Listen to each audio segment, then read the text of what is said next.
My name is Liam McGinnis, and I am the president of the Stevensville Middle School Student Government Association. On behalf of my fellow classmates and the staff of STMS, I welcome you all to the rededication of the newly renovated Stevensville Middle School. As an 8th grader, I have personally seen the transformation of this school. We have worked our way through a tremendous process and are now reaping the benefits of an up-to-date facility.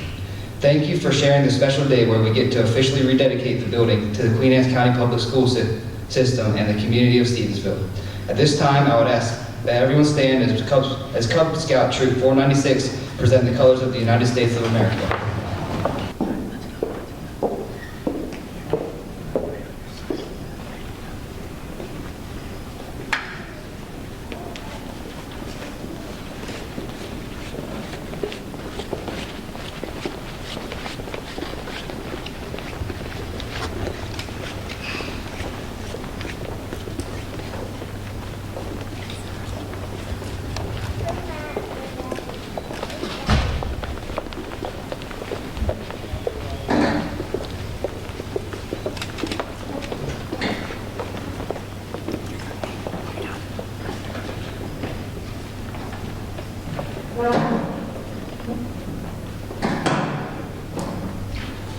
We will be led in the Pledge of Allegiance by the members of Girl Scout Troop 219.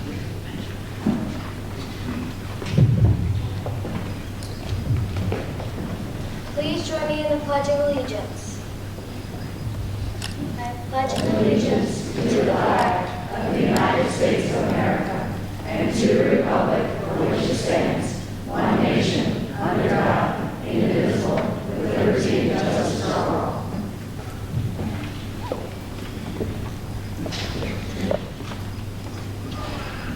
Thank you, everyone. You may be seated.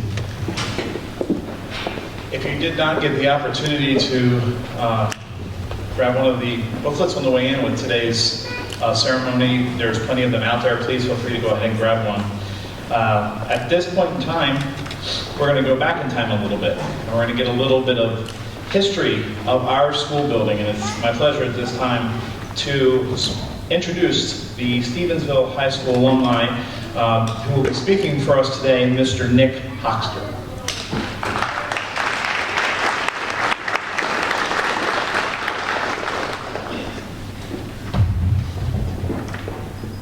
Good afternoon. I want to thank everyone for inviting me here this afternoon to speak on behalf of the Stevensville High School Alumni Association. And these 4 beautiful young ladies sitting here are also former presidents also. And I want to acknowledge them. As we said, cheer, cheer for Stevensville High. I just wanted to say the first high school was opened here in 1912 and served as their high school until 1930. When the new school opened, that high school served until 1966. It was adjacent to here, it looked like a fort. It stood for so many years. This was adjacent to it, and this, when the school was finally torn down, this became the middle school. That high school served in 1966. Had a total graduating of students was 894. A lot of people for a little old island. But I think we had 1,100 people at that time. The island was without a high school for 32 years. And I can remember the local politicians, the local businessmen fought tooth and nail to keep the school here, but it wasn't to be. So for 32 years, we were without a school. And an irony is that I was asked to speak here today, and when the new high school, the Kent Island High School, was dedicated, I spoke. Bernie Sandusky asked me, and then the first graduating class of Kent Island High School, I was asked to speak for that. So as you can see, I'm a big mouth, and they always ask me to do the talking.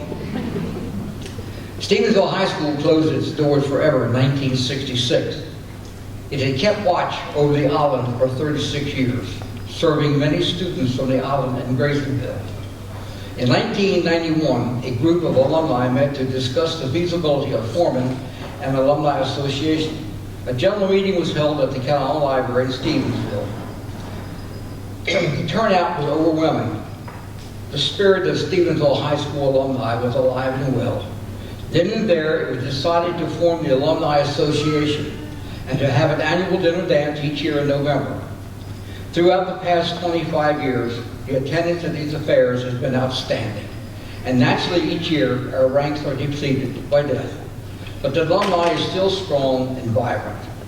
One of the most important aspects of the alumni has been and continues to be the scholarship fund. These scholarships are awarded annually to students whose parents, grandparents, and great-grandparents are or were members of the alumni. The alumni has also been very supportive of the new high school, the Kent Island High School.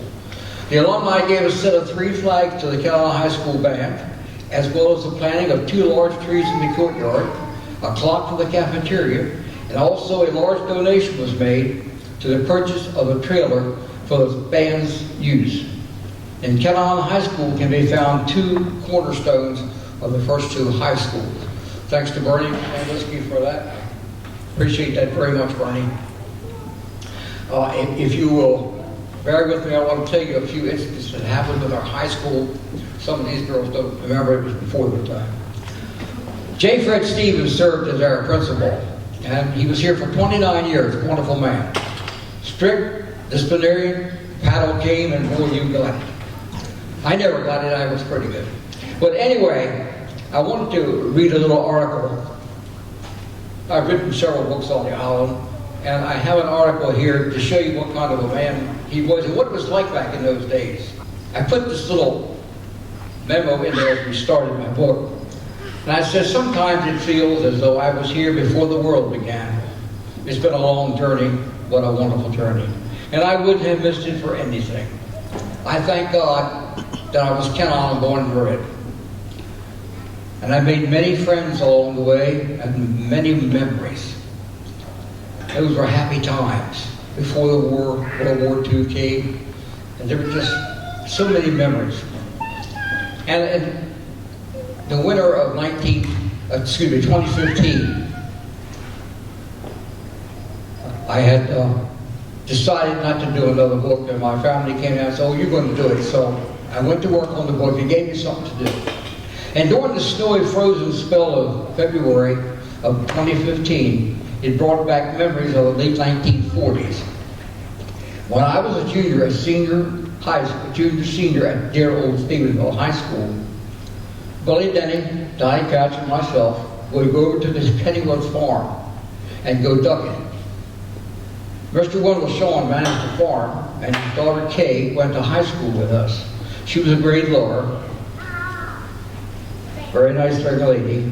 If we were fortunate enough to have the use of one of our family cars with the pickups, we would drive to school, park our car, and check to make absolutely sure our guns were unloaded before going to school. Now listen to this. When we walked in the door, J. Fred would always greet us. Hi boys, how many did you get this morning? Now how many today? How do you think that would be? We were ducking.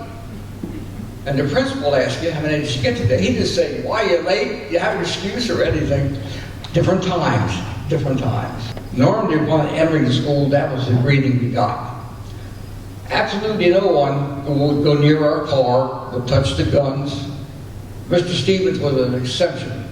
As I said, he served here 29 years. We always referred to him as J. Fred, but the whole area knew him as Professor Stevens. I remember one time I had an infection, and Dr. Sadamar was away, and I told Doc, and he said, he went in and wrote something on a piece of paper and take it to the drugs and place that, they'll take care of it. And they did give me a prescription. He wasn't a doctor, but different times. Absolutely no one would go near our car. The only questions J. Fred asked was, how many did you get? And that would be the same way if you were hunting rabbits, or no matter what you're hunting, things were that way at those times. My goodness, how times have changed. Today, I hate to think what would happen if you took a gun to school. But my question is, were we really more trustworthy than the youth of today? I don't think so. It was just a different time, a different era. These same young children today will go fight for their country like we had to then. And we were very proud of it. I wanted to tell you the story. We had a lot of young men who were farmers, and their fathers needed them at certain times of the year. Same way with oystering. We call it tonging. Today it's oystering. And J. Fred knew that farmers needed their sons. So one day he called them into the office and he said, guys, I'll make you a deal. If you will come to school when your dad doesn't need you, and then when you have to be out, keep your grades up, and I will see you graduate with your class. Now, how many? Can you imagine that today? I mean, it was just a different time. And I remember several of the young boys who were in high school, and it was 1945. Things were really bad. And J. Fred was notified by the Department of Defense that several of the men, boys who were 18, were being drafted, and he was to give them their diplomas and send them. And I can remember when they returned from war, after going home, one of the first places they came was back to the high school to see J. Fred. And I thought that was a very interesting story, and just different eras, different times. And I'm just so pleased that I could live in that era. I think when I look back and I think of the days that we had to work so hard as youngsters, and we were very proud of the fact that we could work. We weren't ashamed. But those things, those times are about going. I guess they're gone forever. I don't like to think so, but nothing stays the same. And I want to say, we had a custodian named Jim Buck Arbor. Now, the old gentleman was about 75 years old, and he got to the point he couldn't take care of the coal furnace in the basement, so we'd go down there and take care of it for him. And J. Fred knew it. And then one day, the Board of Education bought him a 36-inch real powered mower. We looked at him going across that yard, and it was something to behold. We couldn't believe it. That thing was running away with him. He was trying his best to keep up. He always wore a white shirt with garters to hold the sleeves up. So we went to J. Fred and told him, if you'll give us a half an hour each morning, we'll take care of it. And that was the way it was in those days. Everybody looked out for everybody else. And I wanted to tell you I was a president of Alumni 1 year, and my big mouth got me in trouble. I said, you people took 12 years to graduate. We only needed 11. And this lady sitting there, just about 90, said, Nick Hoxter, you weren't so darn smart. We graduated at 9. So, after I got away from the podium, I went down there, and she said, would you do me the honor to let me have my picture taken to you? I said, no, ma'am, it's my honor to have the picture taken. She's gone now, but these are times that were just so wonderful. You had to live here. You just had to be born and raised here. Located outside of the school near where you enter, the Stevensville High School, Alumni had a brass plaque installed. It had the 3 high schools etched on it with the following words: Stevensville High School, 1912, 1966. Dedicated to all those who attended, good times, good friends, and fond memories. Presented by the Stevensville High School Alumni, 1997. If you haven't seen it, on your way out, please stop. We're very, very proud of that. I put this in the last book I wrote. I may not see tomorrow. There's no written guarantee. And things that happened yesterday belong to history. I cannot predict the future. I cannot change the past. I have just the present moment. I must treat it as my last. I must use the moment wisely, for it will soon pass away, and be lost to me as a part of yesterday. Help the fallen to their feet, be a friend to the friendless. Make an empty life complete. The unkind things I do today may never be undone. Any friendship that I fail to win may never more be won.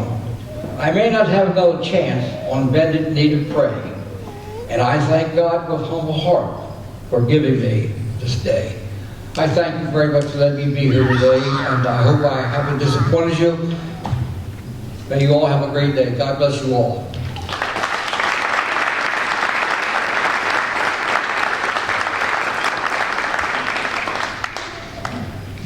Thank you, Mr. Hoxter. Before I get into just a few remarks for myself, I want to do a couple of thank yous and introductions also. First, we had the opportunity to invite a number of the past principals from Stevensville Middle School to join us today, and we are lucky enough that we've had 3 that have been able to join us. So I want to thank the 3 of them that are here. We have Dr. Bernard Sadusky, Mr. Conrad Judy, and Mr. Dominic Romano. I know that Mr. Judy has stopped by recently to kind of see some of the things that have changed, but I'm sure for the other 2 gentlemen there is quite a difference since the last time that you saw this building, so thank you for joining us today. Another very huge thank you that I'd like to give today, and I honestly wish we had a larger crowd, and that's the benefits of good weather. The ball game still went on, the carnival is still happening, everything is still going on around here. Rain would have maybe driven them over here so they could be with us today, but luckily everyone has been able to participate and stuff. But I do want to thank a large number of people that are in the audience, and I can't introduce them all by name, but I'm just going to ask them to stand, and that is all of the faculty and staff of Stevensville who went through this process of renovation over the last 3 years. Would you please stand?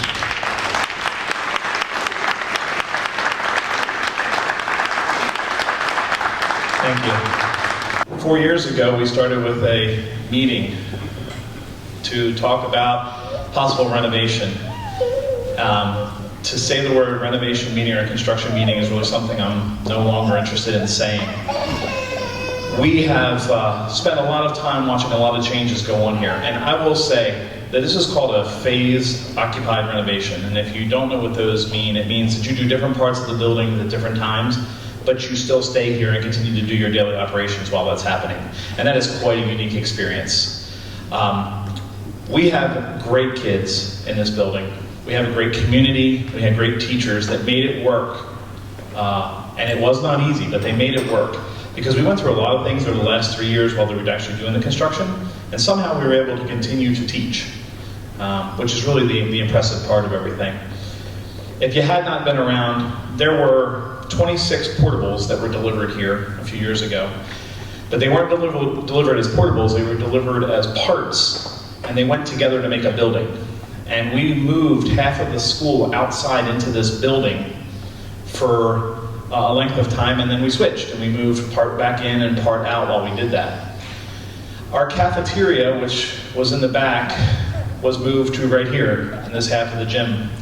The kitchen was moved back here, in the back part of the gym.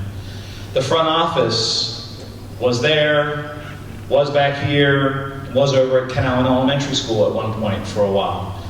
Teachers went from classrooms that had cabinetry and closets and storage to boxed rooms that maybe had a window and could maybe fit 25 desks in them.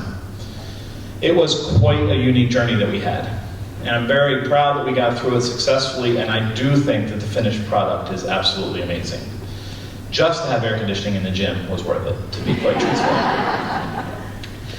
I will share one story because as a lot of things went on, and not everybody knows all the stuff that went on behind the scenes, but there was a point in time where we had shut off the back half of the building for renovation.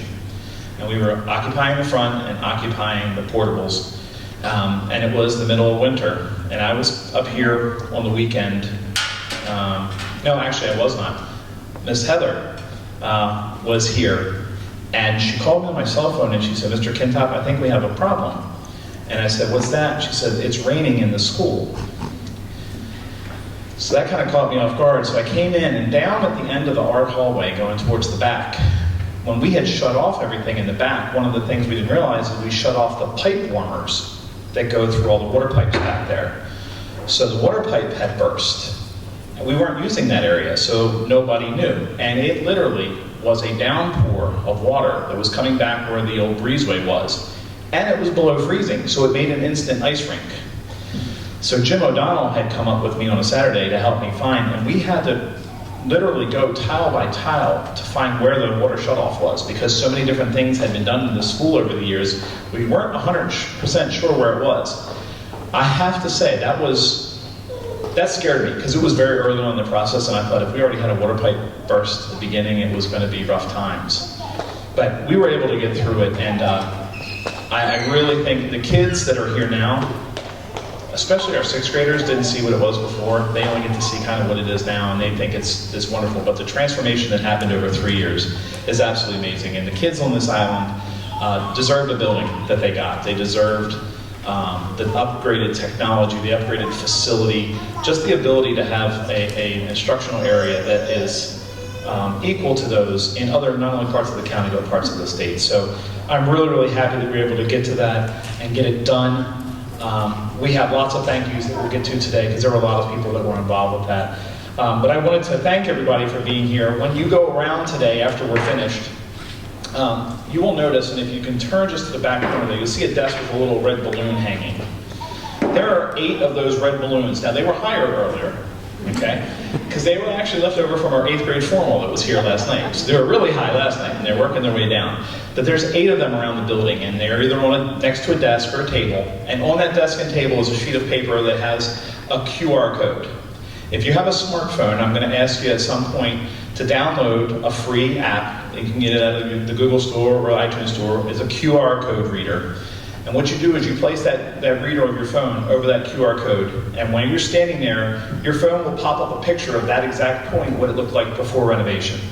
So you can stand there and actually see the picture from there of what the finished product was compared to the beginning product. So we have some of them. They're around the hall. There's one out front of the building, cafeteria, media center, and a couple down by the breezeway. So if you get, as you're going around, take the opportunity to see that.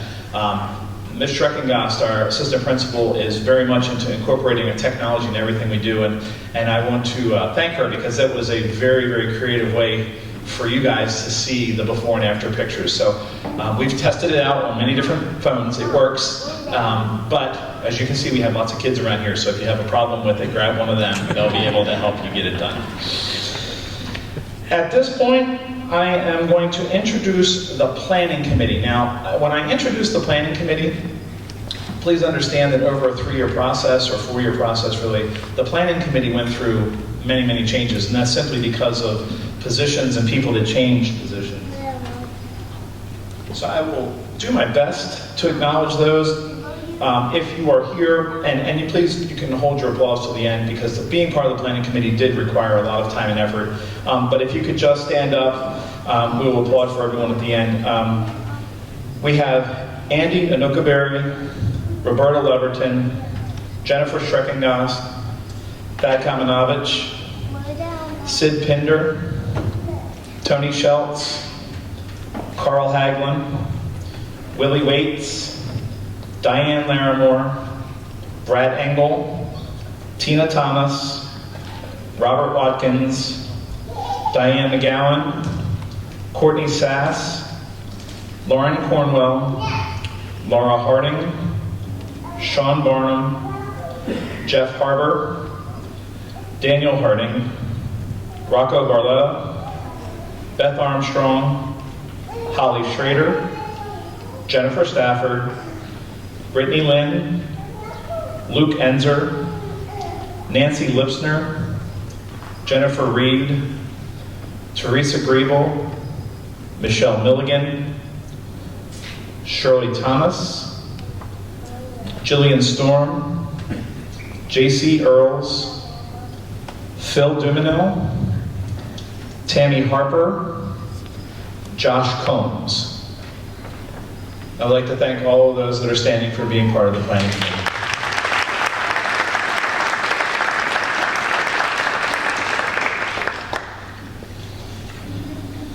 At this time, I'm going to turn over the program to Mr. Sid Pinder, the Director of Operations, with an introduction of our design and construction team. Good afternoon, everyone. I just want to take a minute to say thank you for coming out today to the dedication of Stevensville Middle School. It's good to see some former colleagues. And I personally, before I introduce the design team, really wanted to say thank you to the faculty and staff, and also Mr. Kintop, for the patience of going through, a 3-year renovation. As Mr. Kintop was saying, it's a multiple phase operation, and it's also an occupied building. That's very tough. And also it's tough with the space constraints that we had. We were very fortunate. I taught at Centerville Elementary School. We had many modular units when we renovated there. We were very fortunate here, we refer to it as Big Blue, the portable outside, and have everybody housed inside of that. I mean, not only for safety, but was a lot of added benefits for that. So, again, thank you very much. Also, I personally want to thank the former and current county commissioners for all of your support to this project. We did go through some changes, and we did go through some time constraints, some financial constraints, but I believe, the end product and the time put into it is well worth it. With the introduction of the design and construction team, if I call your name, please stand and be recognized. For project architects, Crabtree, Warball, and Associates. Our civil engineers, Davis, Moore, Sheeran, and Associates. Structural engineer, AdTech Engineers. Mechanical, electrical, plumbing engineers, Geip and Associates. Our technology engineer, Wright Engineering. Our food service design, Nikos Associates. And our building commissioning, Lilker Emo. The general contractor, Bancroft Construction Company. And any of the Bancroft construction subcontractors that are here. If we could give those people a big round of applause.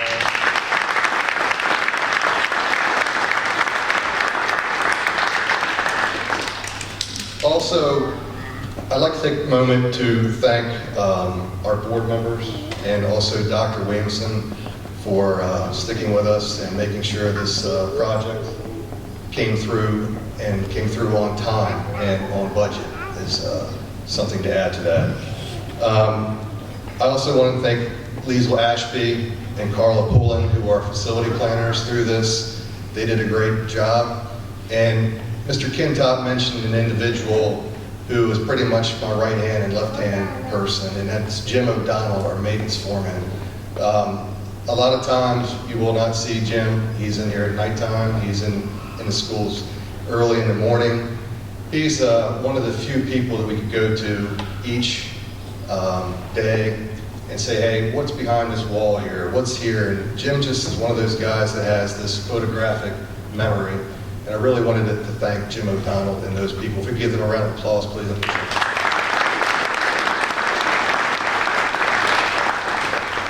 Before we do the presentation of the governor's citation, one other person that has been a tremendous asset to Queen Anne's County Public Schools, I wanted to introduce Dr. David Lever. He is the Executive Director of the Maryland Public School Construction Program. Dr. Lever was a vital part of getting this project up and going. Many of you may not know, we submit our requests to the Board of Public Works, and in what's called the Begathon, where we go in front of the governor and the treasurer, the comptroller, and also Dr. Lever, explaining the need for renovating a school in addition to a school, or it could be simply a new roof. But Dr. Lever has been the mainstay in the Maryland Public School Construction Program for many years. And I'd personally like to thank you for everything you've done for us, sir. And with that, I'd like to introduce Dr. Lever to say a few words before we do the citation.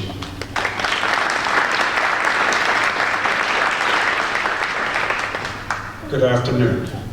I'm very pleased to be bringing you greetings from Dr. Karen Salmon, the State Superintendent of Schools, and the members of Interagency Committee on School Construction, the group which receives the applications from the various school systems, and we do an analysis, we make recommendations to the Board of Public Works for approval of state funding.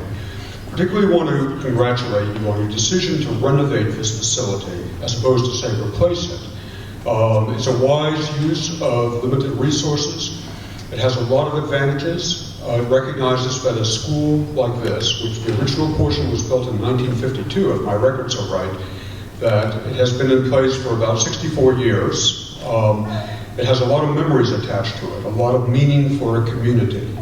And to renovate it and bring it up to 20th century, 21st century standards of education is an indication of how important the facility is within the community, and at the same time it's recognizing how educational programs change, building technology changes, our expectations change dramatically.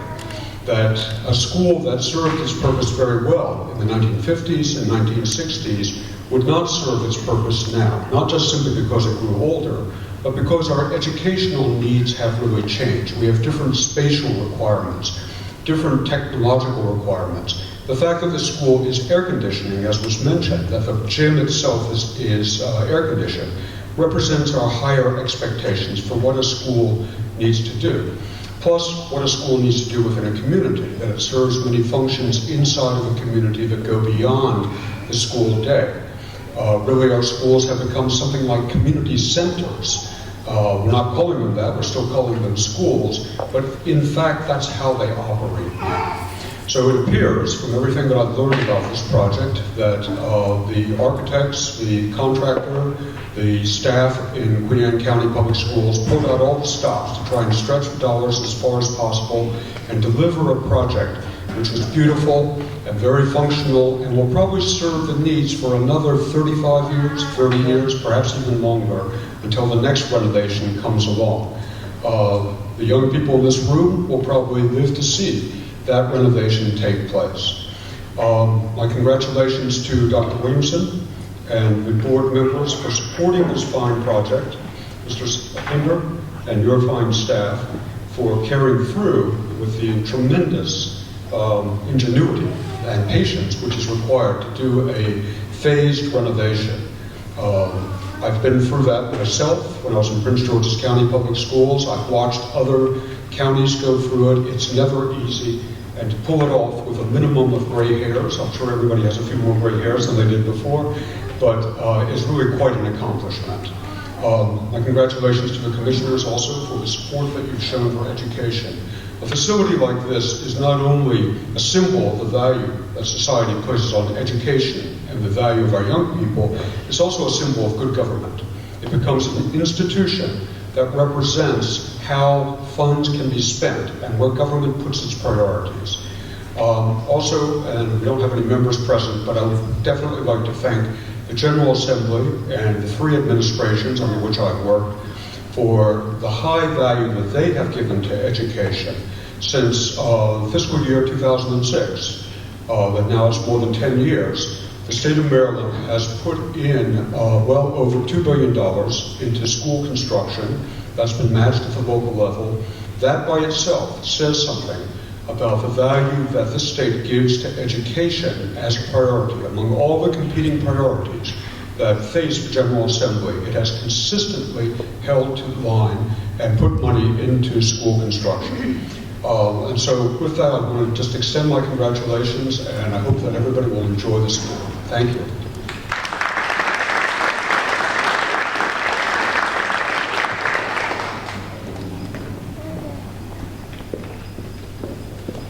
Thank you, Dr. Lee.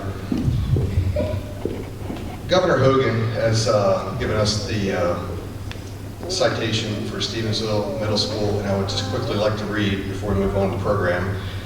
Be it known that on behalf of the citizens of this state, in recognition of the outstanding commitment of the students, faculty, and staff of Stevensville Middle School to quality education and academic excellence, with sincere congratulations on the occasion of the dedication of your renovation addition project, and as an expression of our admiration, great respect, and warmest best wishes for success in the days and years to come, we are pleased to confer upon you this governor's citation signed by Governor Hogan.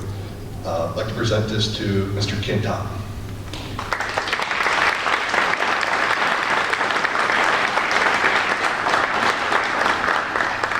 At this point, I would like to introduce Larry Lovato from Crabtree and Warball, who has been a vital asset to me and also this entire project.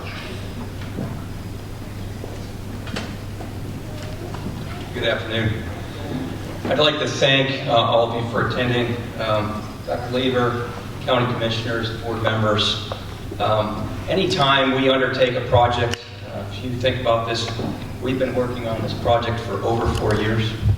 Anytime you undertake a project of that magnitude, you think of the conversations that you have, the emails that are exchanged, the exchange of information, so that we, as architects and designers, engineers, can produce a facility that meets your needs and meets the needs of the community and students going forward and the staff. It's been a long effort. There have been challenges. There have been unknowns. The communications and the collaboration, which is what 21st century education speak is all about now, was truly a vital part of this process. And our staff and our team could not do it without all the assistance that have been provided to us. And in terms of that guidance, Dr. Williamson and I have worked together now since 2004 on multiple projects. I truly, personally can say that I could not do my job without her guidance and the support of the Queen Anne's County and Kent Island staff.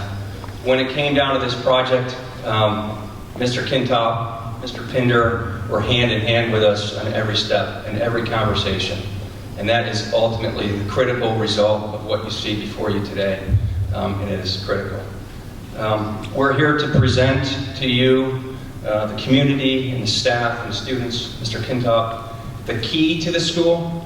There is a small plaque which will be put in your showcase, talking about the keys. What this provides is the education opportunities for the whole community, not just the current students, but students in the future. And I'd like to present that to Mr. Kintop.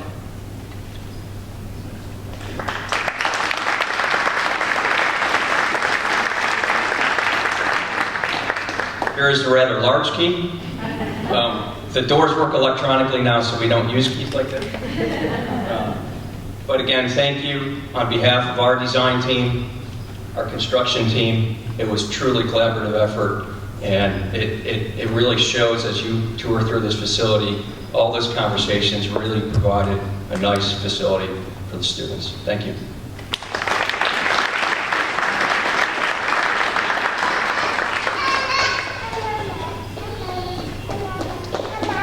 At this time, we are going to do the official ribbon cutting for the renovated building. So at this time, I'm going to ask any board members that are present, Dr. Williamson, any board executive staff member, and past or present Queen Anne's County Commissioner, please come join us at the front of the stage.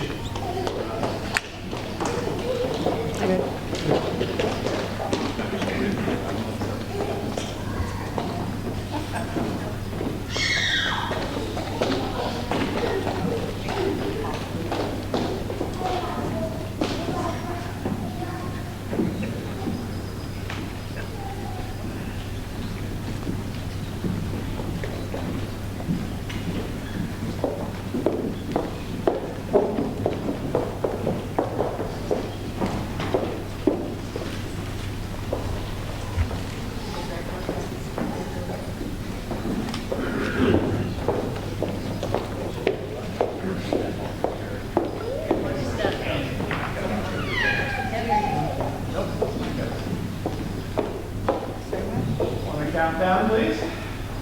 3, 2, 1.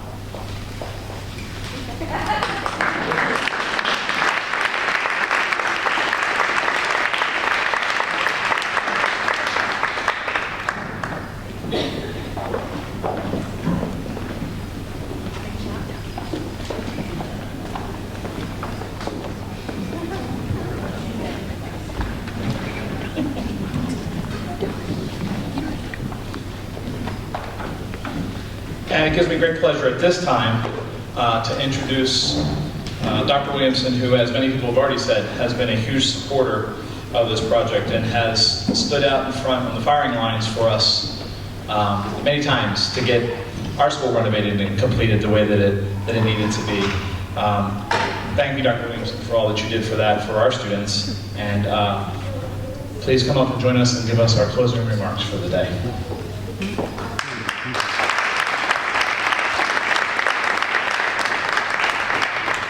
Anyone that knows me knows I like to know what I'm going to talk about and to whom I'm going to address it, and I didn't.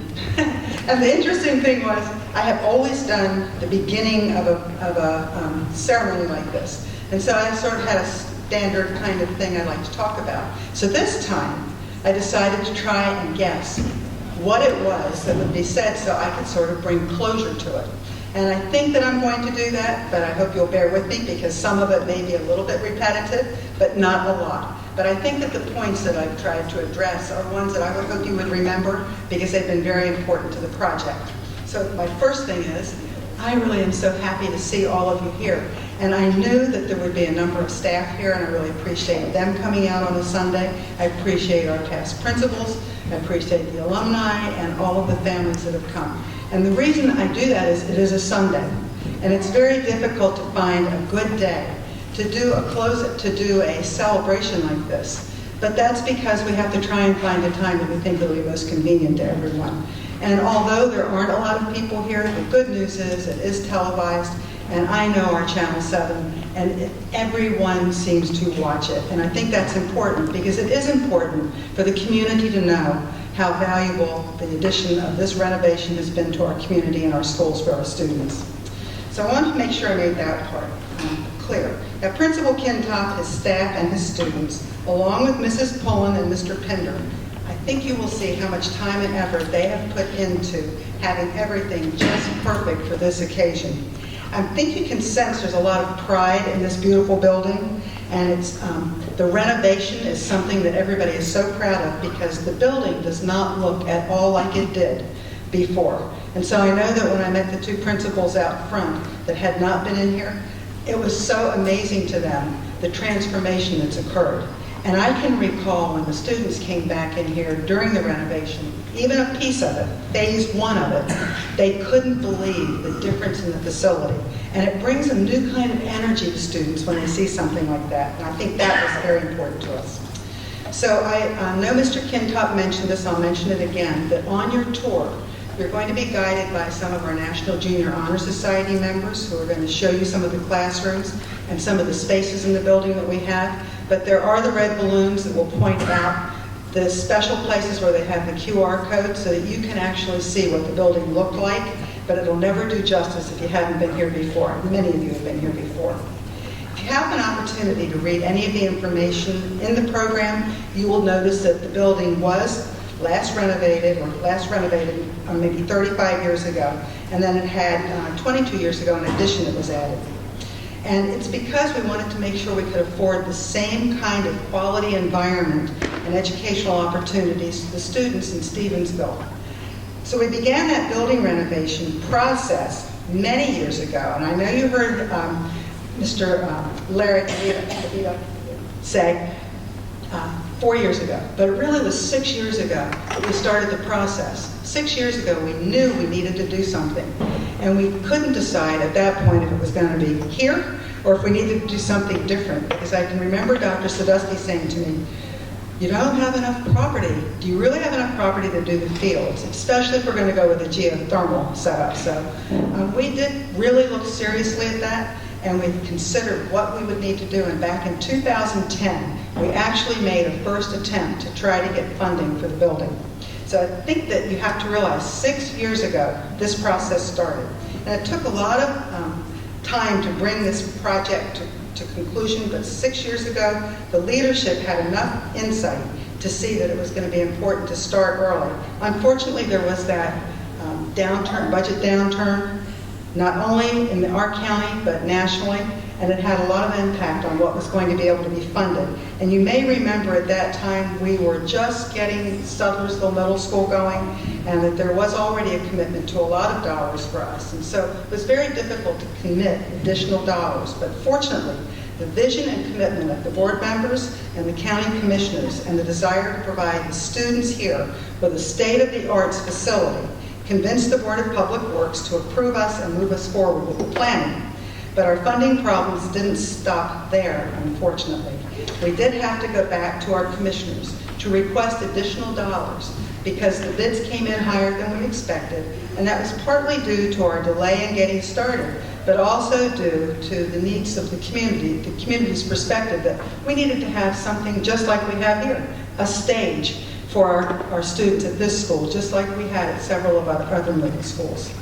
And Mr. Kintop also noted the planning of the building was very challenging, and it became even more difficult for us as a school system because we had a variety of people involved in the planning and managing of the project. We began with Mr. Andy Nuckelberry, who got the project off the ground, but shortly after that had a position offered to him in another county, and he moved on. And then we had none for a while. So after a period of time, we hired Ms. Liesel Ashby, who was excellent, came in to be our facilities planner, and she saw much of the project through, almost to building completion. But before those last steps were completed, she too took another position in another county, and there we went for a period of time with Mr. Pinder having to fill in that role. And we felt very fortunate months later to find Mrs. Carla Vieira Cullen, who is now our facilities planner. She has assumed responsibility for bringing the project to closure. And now that the inside of the building is pretty much done, she's going to be working on getting some of our field areas completed. And we're very fortunate to have found her in our backyard. We're very excited that she's here. She has a child in our school system, and we hope that she's going to have a long tenure with us and want to stay in Queen Anne's County. Now, funding and changing of facilities planners weren't the only challenges we had. And Mr. Kintop has alluded to a lot of them, so I don't want to go over them again. But I do want to take time just to repeat something that he said. And that's to give a special thanks to all of the Stevensville Middle School staff.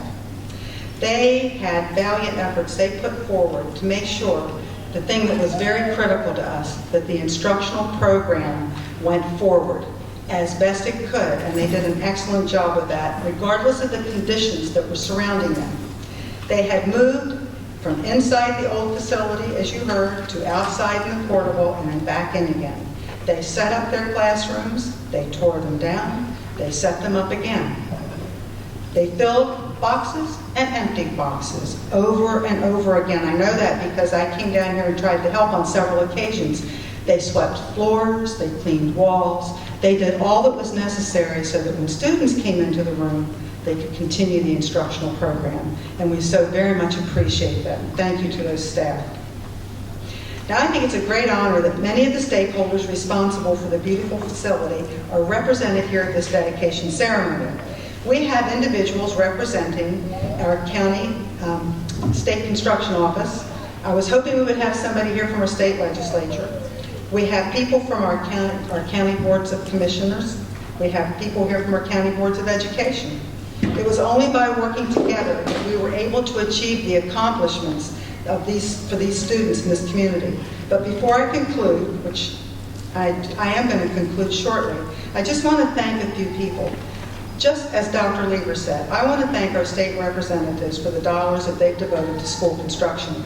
Many thanks to our governor and our state legislators for recognizing the effect of school environments on student learning.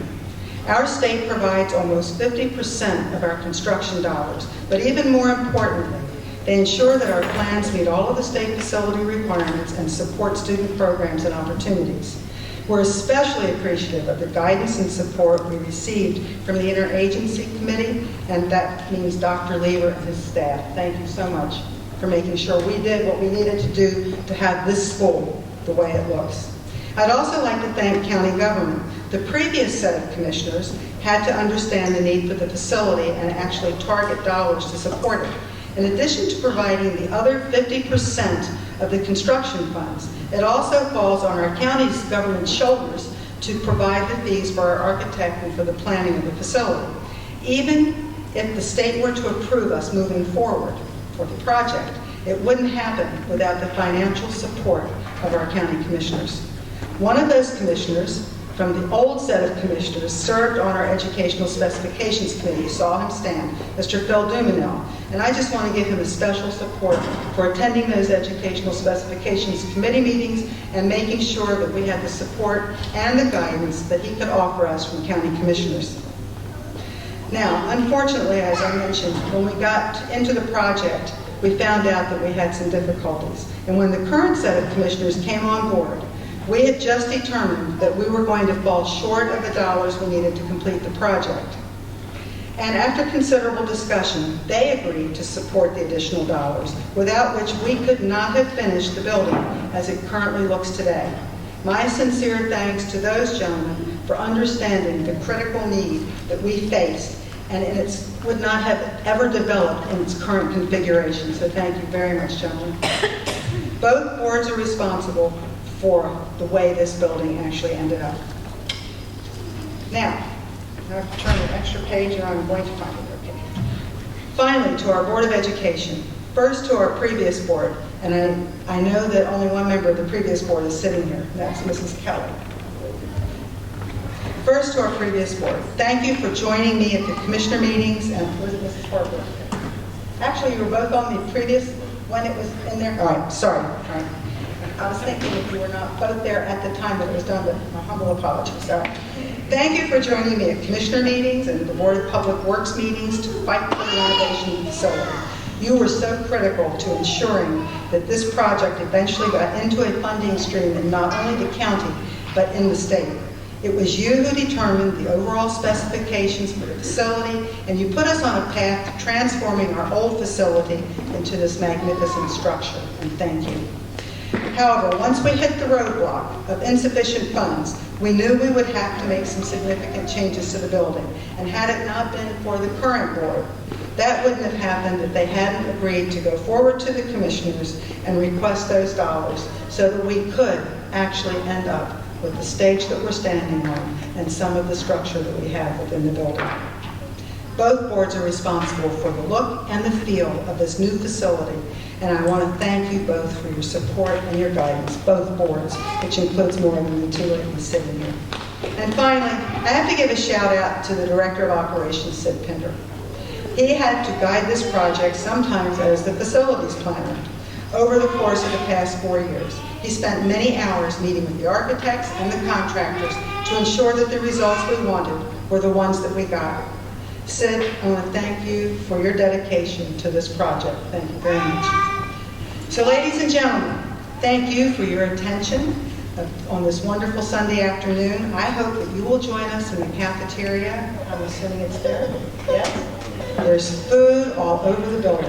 Okay. I hope you'll join us for food throughout the building, for some refreshments, and then take the tour with some of our students who would love to show off these wonderful classrooms and show you what wonderful opportunities they now have available in the school. Thank you for being here with us today. Thank you.